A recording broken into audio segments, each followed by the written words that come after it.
আজকে আমাদের হাতে যে বিষয়টা সেটা কিন্তু বেশ বেশ গভীর একটা ধর্মতাত্ত্বিক প্রশ্ন। প্রশ্নটা শুনতে খুব সহজ মনে হতে পারে, কিন্তু এর উত্তরটা মহাবিশ্বের শাসন ব্যবস্থা নিয়ে আমাদের ধারণাই হয়তো বদলে দেবে। প্রশ্নটা হলো, যিশু ঠিক কখন এই বিশ্বজগতের উত্তরাধিকার আনুষ্ঠানিকভাবে বুঝে পেয়েছিলেন? আমাদের কাছে যে লেখাটি এসেছে তা এই রহস্য সমাধানের জন্য তিনটে ভিন্ন পথের দিকে ইঙ্গিত করছে। চলুন আজ এই পথগুলো ধরে একটু গভীরে যাওয়া যাক। হ্যাঁ, আর আলোচনা শুরুতেই একটা বিষয় পরিষ্কার করা খুব দরকার।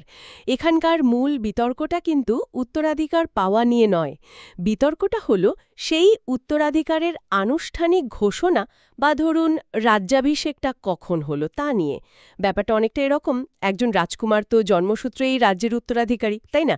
কিন্তু তার রাজ্যাভিষেক না হওয়া পর্যন্ত তিনি আনুষ্ঠানিকভাবে রাজা হিসেবে সবার কাছে স্বীকৃত হন না।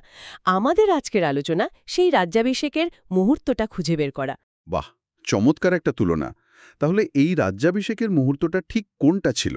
চলুন প্রথম সূত্রটা দিয়েই শুরু করা যাক। এই সূত্র অনুযায়ী তার রাজ্যাভিষেক হয়েছিল ঠিক সেই মুহূর্তে যখন তিনি মানুষ হিসেবে পৃথিবীতে এলেন। হ্যাঁ, এই দৃষ্টিভঙ্গির যুক্তিটা কিন্তু বেশ সোজা সাপটা।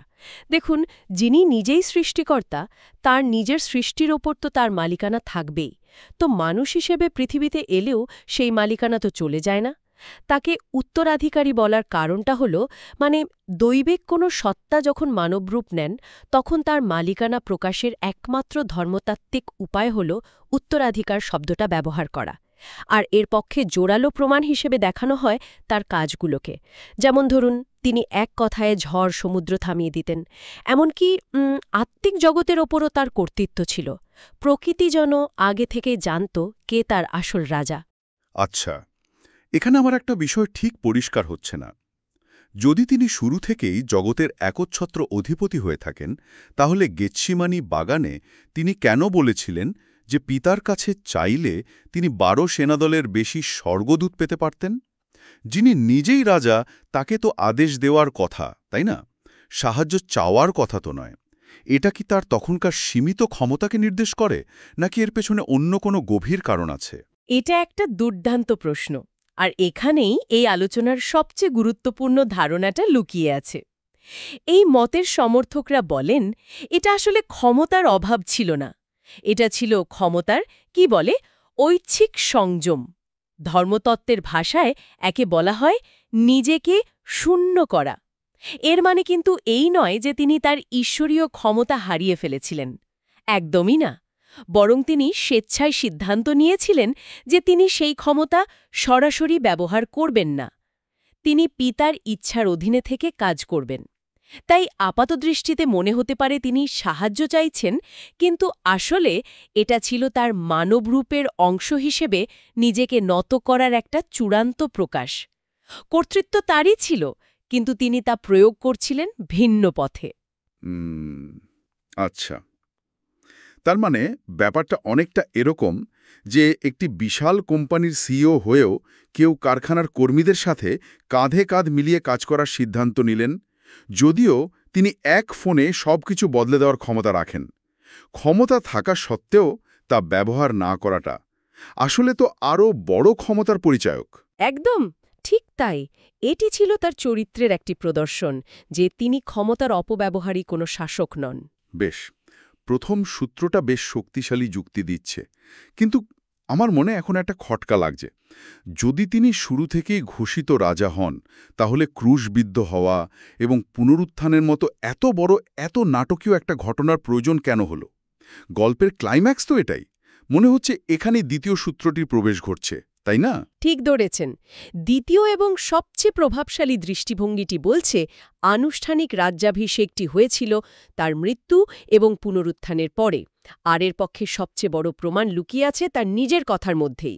খেয়াল করে দেখুন, ক্রুশের আগে তিনি স্বর্গদূতদের জন্য পিতার কাছে একটা অনুরোধ করার কথা বলছেন। হ্যাঁ, একটা অনুরোধ।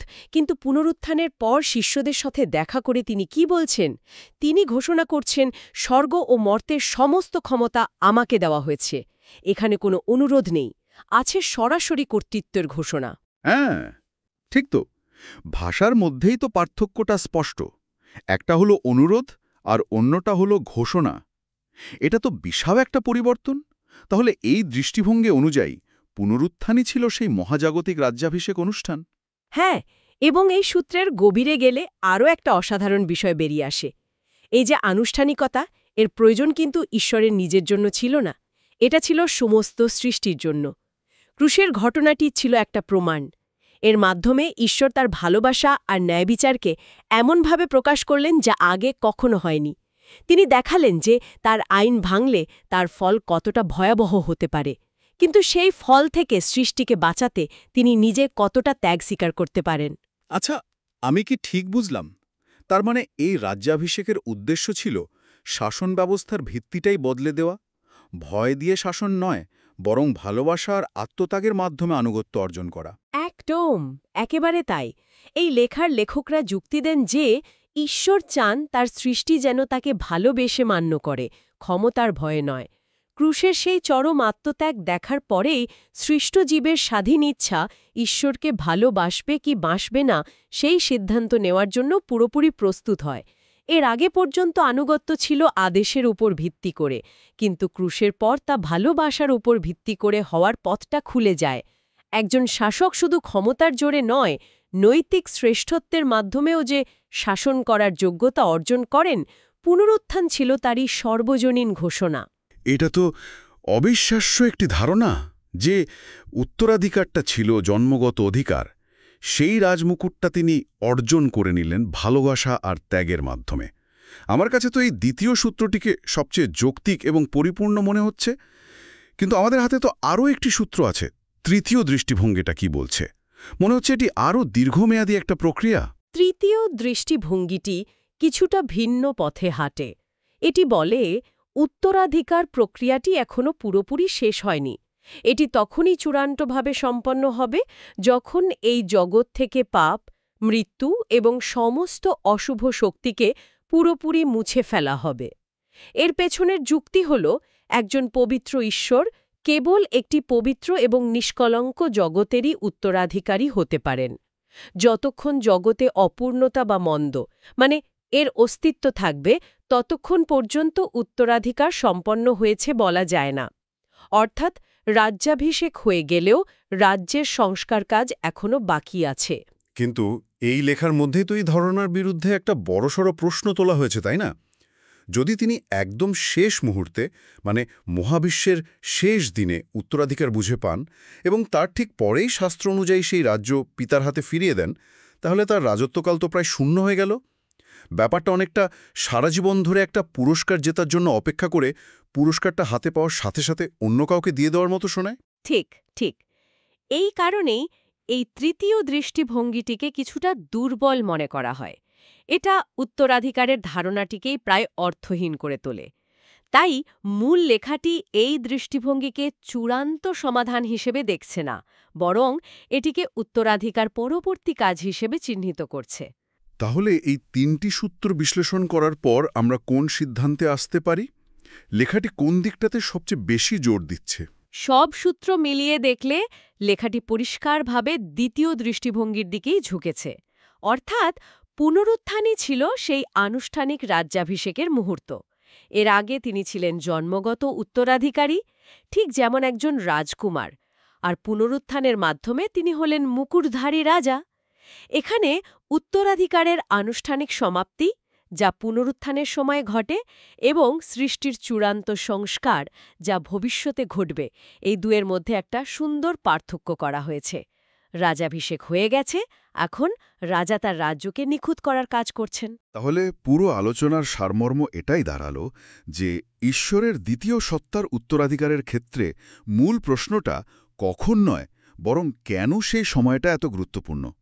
এই বিলম্বিত রাজ্যাভিষেকের কারণ ছিল ভালোবাসা এবং আত্মত্যাগের মাধ্যমে এক নতুন ধরনের শাসন প্রতিষ্ঠা করা, যা কেবল ক্ষমতার ওপর নির্ভরশীল নয়। আপনি একেবারে মূল বিষয়টি ধরেছেন। ক্রুশের মাধ্যমে তিনি দেখিয়েছেন যে ঈশ্বরের বিধান মেনে চলার জন্য কী পরিমাণ কষ্ট স্বীকার করা যায় এবং তিনি তার সৃষ্টির প্রতি কতটা নিবেদিত। এটি তার শাসনকে শুধু ন্যায়সঙ্গত নয়, বরং ভালোবাসার উপর ভিত্তি করে প্রতিষ্ঠা করেছে। আর এই পুরো প্রক্রিয়াটির প্রয়োজন ছিল আমাদের, অর্থাৎ সৃষ্টিজীবদের বোঝানোর জন্য। আজকের এই আলোচনা থেকে একটা বিষয় আমার কাছে খুব স্পষ্ট হলো। ঈশ্বরের মহাজাগতিক পরিকল্পনা শুধু শক্তি প্রদর্শনের জন্য নয়, বরং তার চরিত্রকে, তার ভালোবাসা ও ন্যায় বিচারকে সমস্ত সৃষ্টির সামনে উন্মোচন করার জন্য। বলছে যে সৃষ্ট জীবকে বোঝানোর জন্য এবং ভালোবাসা দিয়ে শাসন করার জন্য শাসকের পক্ষ থেকে আত্মত্যাগের প্রয়োজন ছিল।